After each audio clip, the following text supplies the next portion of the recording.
காற்று அமர்ந்தது. அப்பொழுது படகில் உள்ளவர்கள் காற்று அமர்ந்தது. அல்லேலூயா. கர்த்தர் படகில் ஏறினார். காற்றுகள் அமரத்தான் செய்யும், அமர்ந்திருக்கத்தான் செய்யும். ஏனென்றால் அவர்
என்று சொல்லி அவரை பணிந்து கொண்டார்கள்.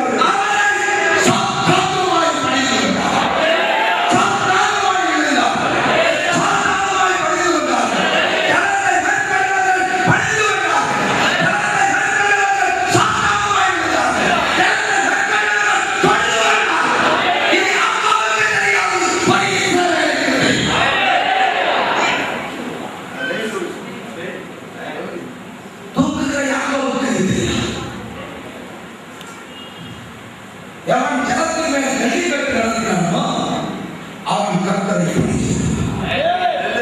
இதோ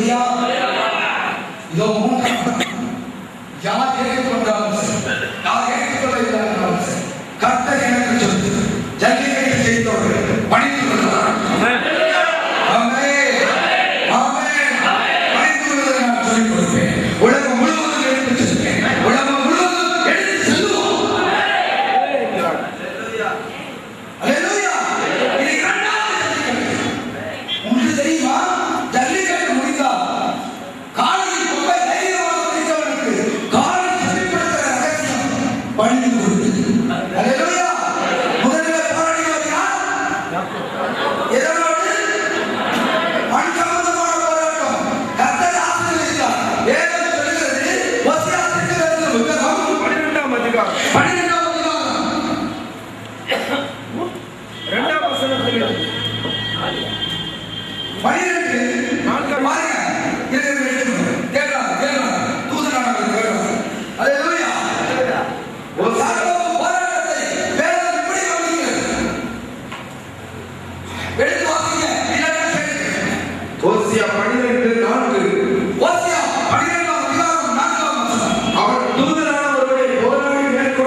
என்னை ஆசீர்வதித்தாருடைய உம்முடைய பாதத்தை பணிந்து. அல்லேலூயா. பாருங்க, ஒருவன் நின்றுட்டு இருக்காரு, புத்தர் நின்றுட்டு இருக்காரு. ஒருவன் முழங்கால் போட்டு ஒரு காலை கட்டிட்டாங்க, நேரா காலை தொட்டா இங்க தொடலாம். அதனாலதான் தொடையை தொட்டாங்க. அல்லேலூயா.